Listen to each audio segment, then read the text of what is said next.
What is going on, everybody? We are here with episode 2 of the Pony Express E4A post-race show. We just did Canadian Tire, which was pretty interesting. We'll definitely get into it later on in the show. I am joined by my co-host, Mr. Dennis Diaz, once again. We also have in the discussion with us tonight, Mr. Paul Boyle, Mr. Zach Nurnberger, yet again, Mr. Eduardo Corner, and Paul Skip.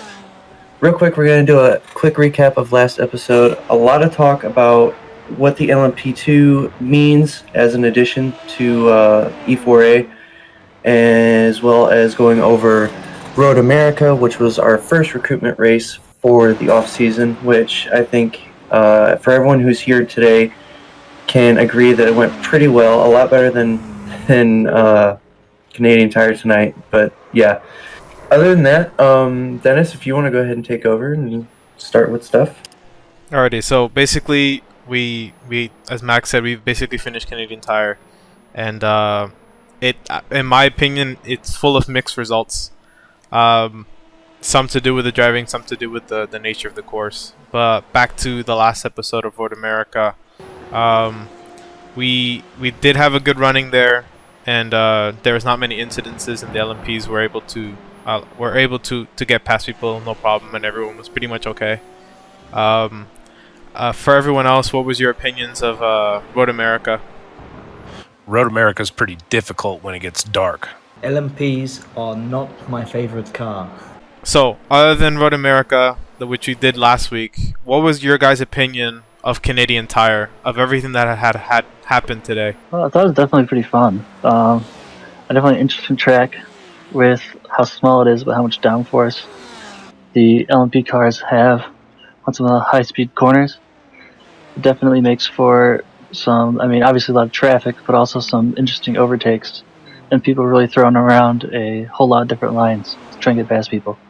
Coming here in Season 1 as a GTE driver, I was very fortunate, I must admit, getting a podium that was completely unexpected. This time around, it did not go quite to the same plan. However, it just is an amazing feeling to be back in the GTE cars again and ready to crack on a track that was so familiar. This is actually my first race with Pony Express and my first unofficial race in iRacing. I found it to be a pretty great experience, even though I got the meatball flag a few times, but at least I have dinner now. Canadian Tire's one of those tracks that's always really busy. You're always doing something, whether you're passing slower traffic or getting passed, and nowadays by faster traffic, it's just always really busy. You're even slightly turning down the Andretti straight. It's just so busy all the time. You don't really get a lot of time to relax, and it's really intense for 75-100 minutes. Myself, this was actually my first ever race on Canadian Tire, instead of just hot lapping, and it's definitely different when there's multiple cars on track, some faster, some slower, than just you by yourself. It changes the whole aspect of the track, and there's not many tracks, at least on iRacing that I've noticed anyways, where the aspect or the dynamic of the track changes that drastically. Being a small track, there's, like everyone else has pretty much said, it's constantly busy. There's constantly passes being made, whether it's in class or a faster class passing a slower class or what have you. But it definitely took me off guard, but I was very happy with it. From my opinion of Canadian Tire, as a previous driver and watching you guys today, it's not a course that is very forgiving. Every corner needs to be almost perfect, because if it's not, you're reaching very high speeds to the wall that's not too far away from the edge of the track.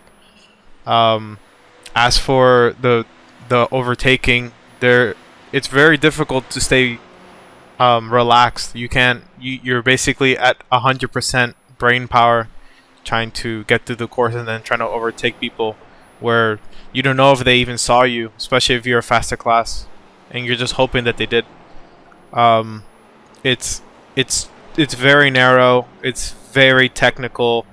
you can lock up a tire and go straight into the wall, or you can have a lapse in judgment for 1 second and you're basically going to destroy your own race. So I think it's going to end up being a race of attrition like it was for the past for the first and third season. It's going to be the person who survives is the one that's going to end up winning.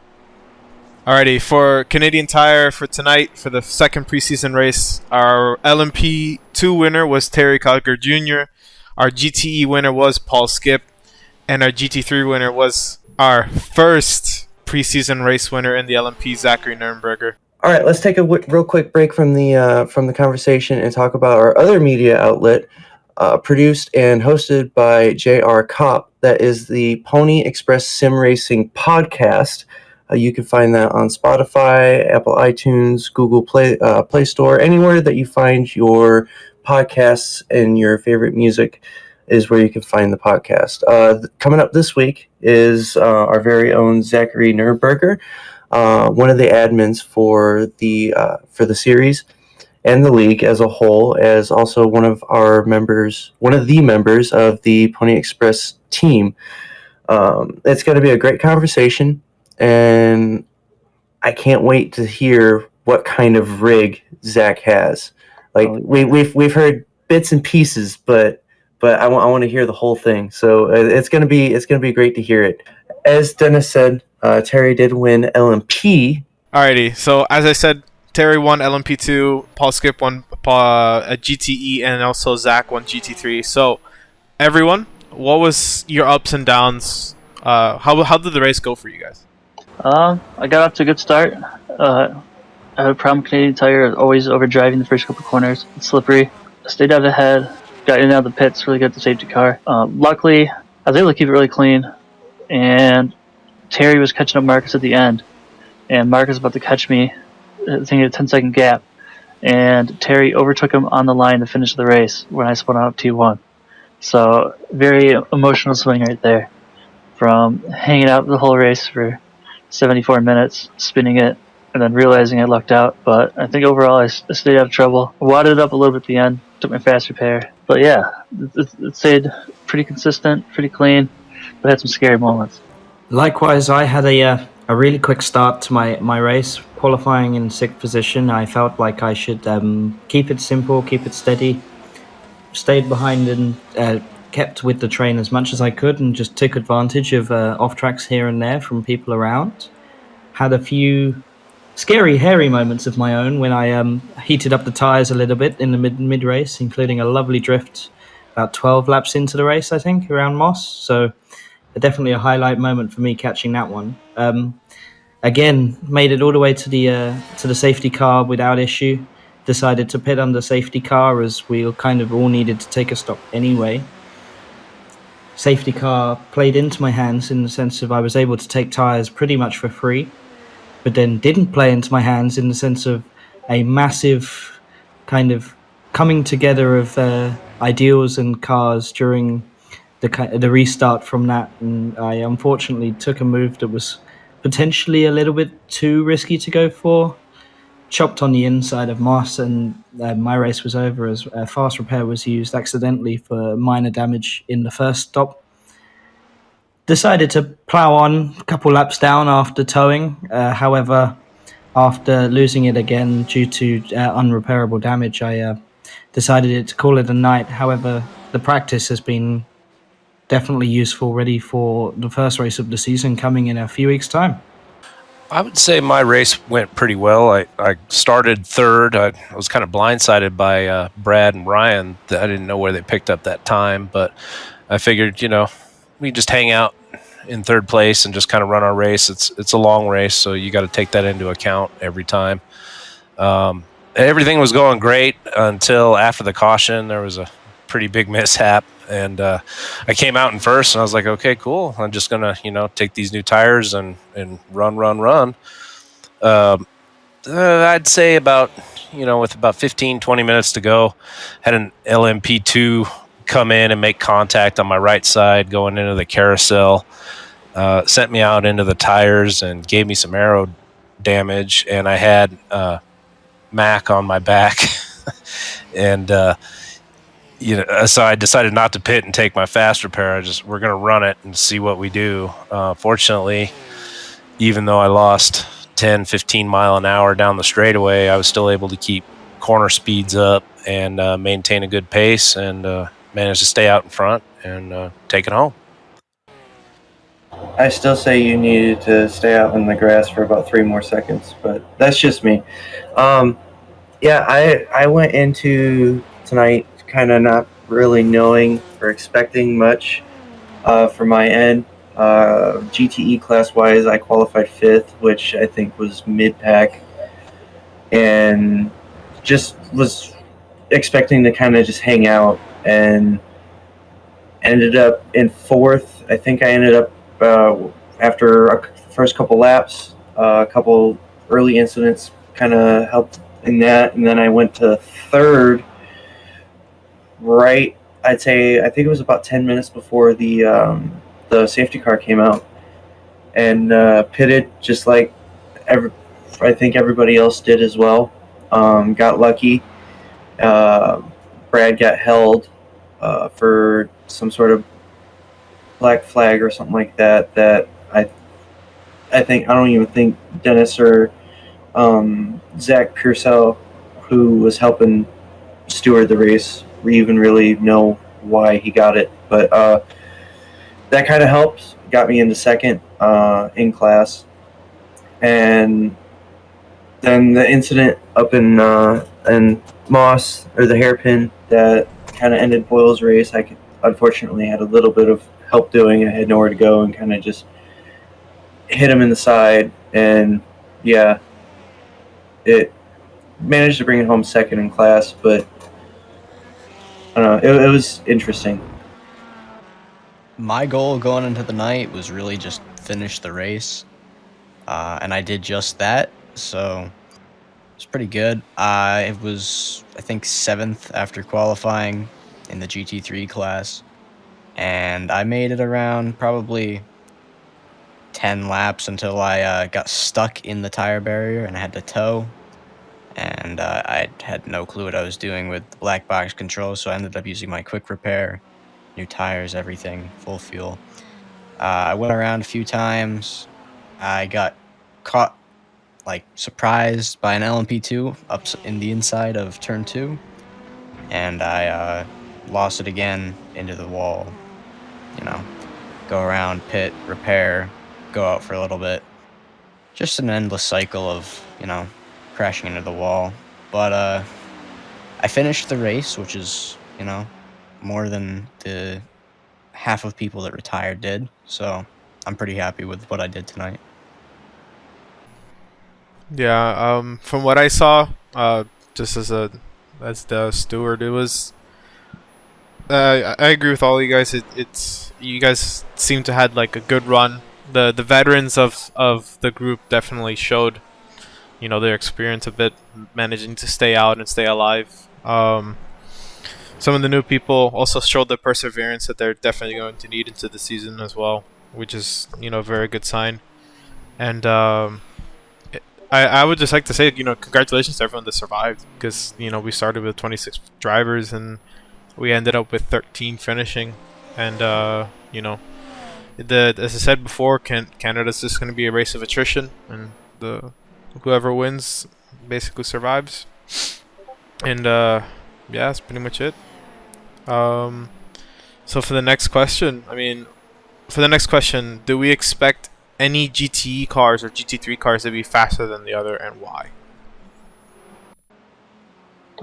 Well, I think the BMW made a big step from at least our season 2 to our season 3, and it definitely seemed like a rocket ship after seeming a little bit sluggish. Ferrari is probably the new build as well, so perhaps they still have to get that dialed in. I know a lot of people are really excited to use that. Might get a lot more practice in that with the fixed areas and stuff too. So I think that could be a real contender over something like the Lambo and Porsche. But I think it'll be really interesting to see, especially as the cars get out on track after the latest build of the game.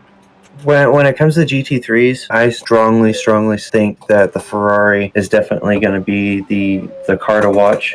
not just because it's the newest, but it seems that no matter who's in the Ferrari, they seem to just all of a sudden be quick, and not trying to say that they're slow in other cars. It's just that they seem to understand the car better.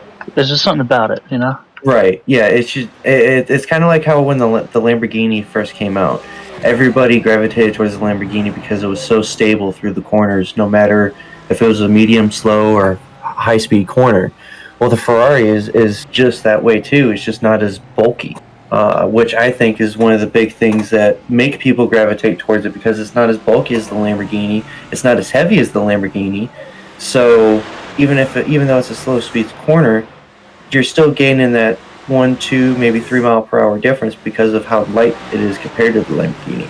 GTE wise, I mean, the BMW last season was pretty quick, as evident of Dennys winning his 3rd championship. But Terry also proved that the Porsche is pretty quick too. I still believe the Porsche is going to be one of the cars quickest. I'd probably say at the more technical track, and the BMW more the like high speed tracks. But I do also believe that the Corvette is the most well-rounded, so I think the Corvettes are going to dominate the field this year.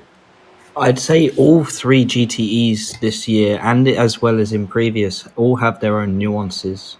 As was identified, I'd say that the BMW has the highest top speed, while the Porsche is definitely the most available for oversteer in case of twisty, tight corners, with the Corvette, as mentioned, being a medium between the two in both fronts.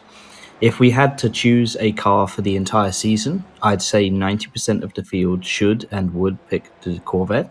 However, the ability to mix and match race by race is definitely going to open up the ability to play to each track's strengths and each car's strengths as we go. Obviously, with people having their favorites, we'll see. I would agree. The Vet is a very well-rounded GTE car. I use it quite a bit. When the track kind of is in the middle of needing oversteer, really what it boils down to for me when I select the Corvette on a racetrack is it's the most stable. It doesn't do anything weird around any certain corners. It kind of hooks up and just goes. I love the Porsche. I didn't always. It took some time to learn to drive it. It's definitely a car that is its own animal. You got to click with it, and I think that can really boil down to any car in the selection, whether it be GT3, GTE, or the LMP2s. If the driver clicks with the car, he's going to pick it no matter what. Like a perfect example is Dennys in his BMW. I couldn't drive that thing to save my life with the fixed setup, and I felt it was too pushy. But there's Dennys winning, every race with it. So I think really what it'll boil down to, I don't think one car will just shine above all others. I think it'll be the driver-car combination that shines above all others. So yeah, in my opinion, I agree with pretty much everything everyone has said. I think Paul probably described it best. Every car is suited to a different style of track. The BMW is very, very nice on the top end, but it's just so stupidly understeery that it makes it very difficult to try to get it through high speed corners. With the Corvette, Paul was 100% right. The reason I picked the Corvette in Season 2 for some of the races wasn't because it was the fastest. It was just because it was the most stable. The Corvette just happens to just be very good at not having the rear end rotate, and the front end grips a lot better than the BMW did. As to the Porsche, I never really had experience with it. I only had experience fighting against it. And I can definitely say that it's definitely the car. If you need to have something that can maneuver in and out of corners very quickly, that's the car to do it in. Because the BMW wouldn't allow me to do it in the Corvette. Even though it was very stable, it still didn't have the nimbleness of the Porsche. And I do agree with what you guys say. A lot of it is driver-car combo, because if you're never comfortable in the car, you're never going to be able to extract the most out of it. And that's pretty much what I did with the BMW. Even though I knew since Season 2 it wasn't the fastest vehicle, I knew how to extract the most out of it, which is what allowed me to win all those races.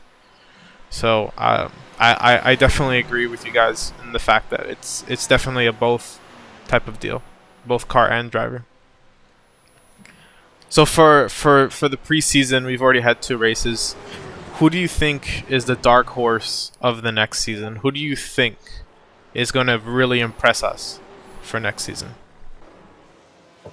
I honestly think he's not really much of a dark horse, but I really think that since you have retired from competition and Terry's moved up a class, Brad's definitely shown that he is a front runner for sure in the GTE class. I think he's definitely going to be one to watch throughout the whole season, not just for the once or twice, maybe 3 times, every other race or every couple races, he's up front battling for the lead or battling for the win. I think it's going to be every single race. He's going to be up there. If not in the lead, he's going to be right behind whoever the leader is, trying to get the lead and get away from the rest of us in GTE. I say, looking at the data from today's race, Patrick Ripley also impressed. Qualified on pole position. I believe he set.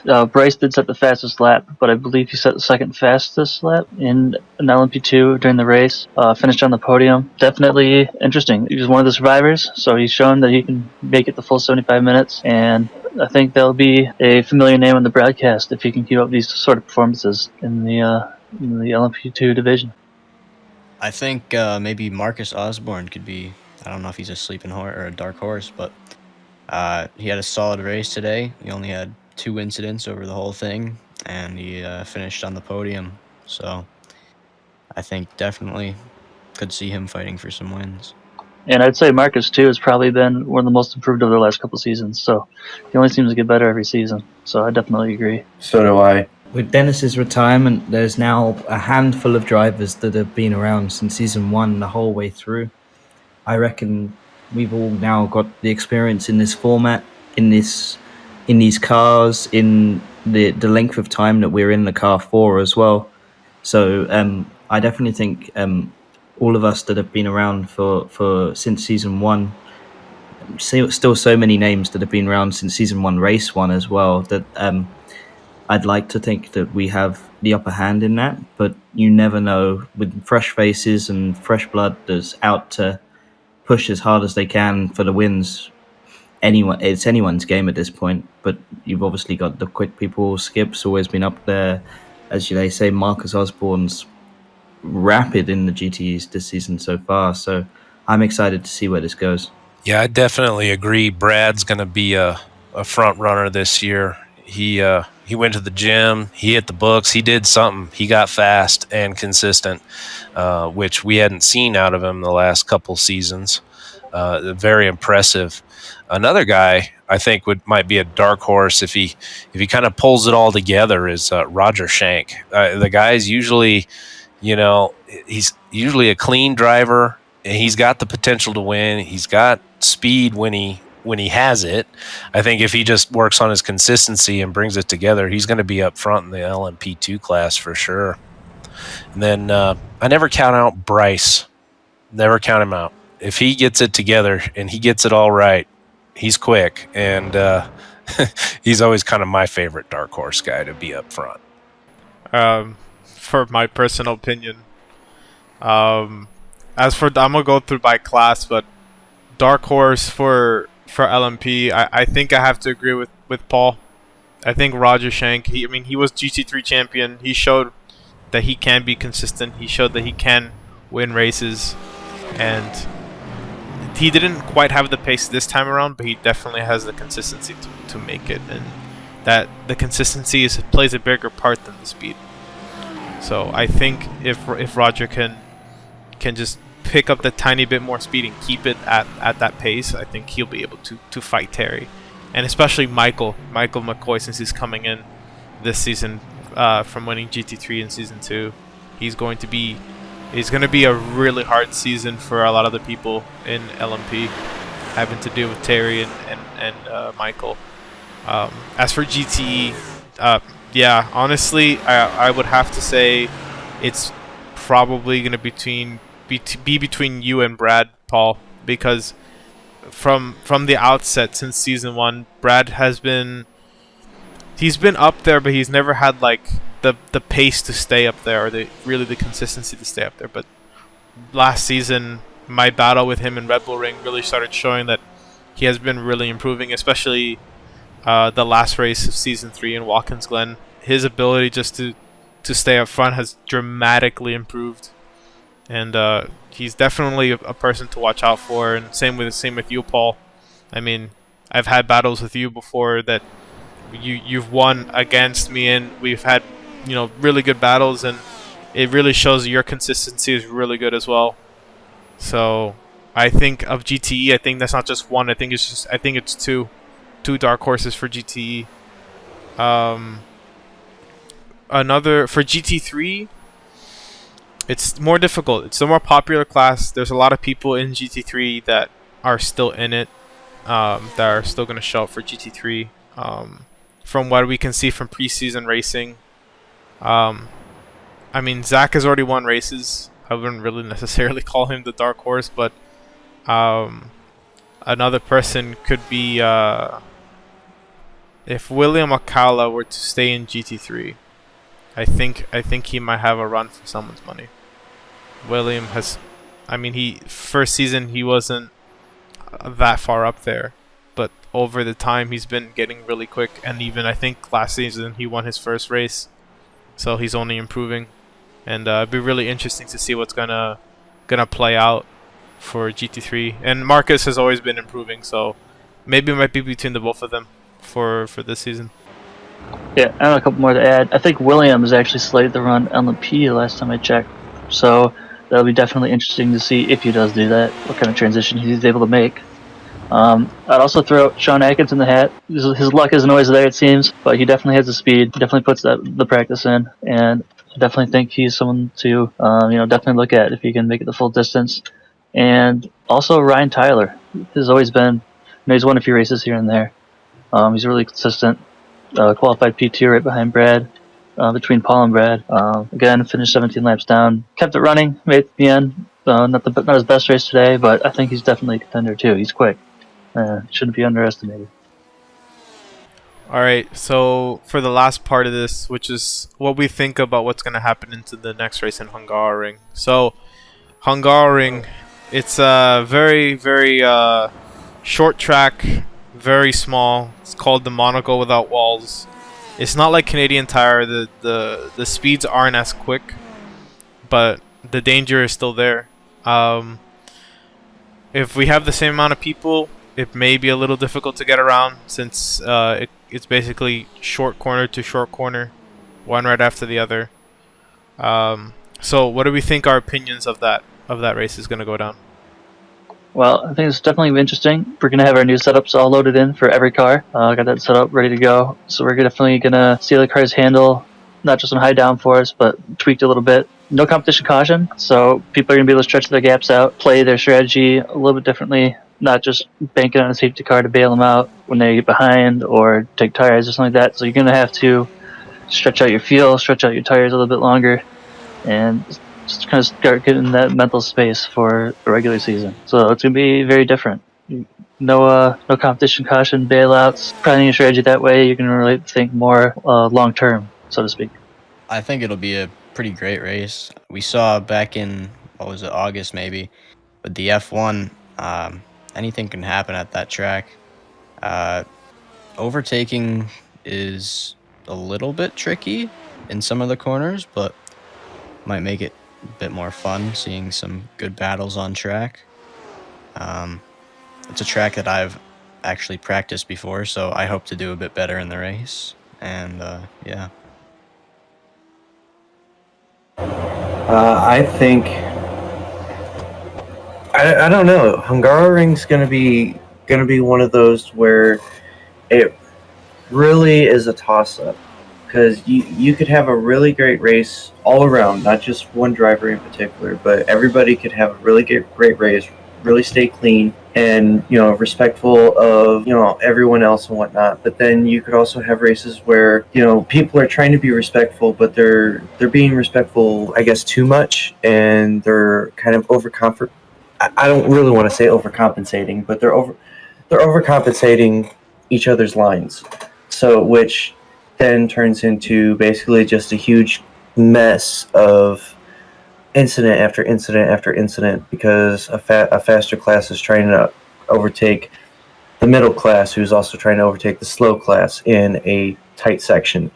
So I think it's definitely going to be, especially Sector 2 and the end of, towards the end of Sector 3 is definitely going to be patience being the key. And I also see turn 1 being where majority of in-class overtakes happen. We may see them here or there throughout the course of the lap, but I genuinely think that long run into turn 1 is going to be where a lot of in-class overtakes happen. Yeah, and I know this is something Dennys always preaches on, but precision.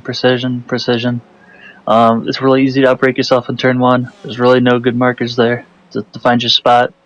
You get the off-camber turn 2. Running through 3 and 4 at very high speed, you make a mistake there. You have a long run off to either get your car back on track or you're in the wall hard.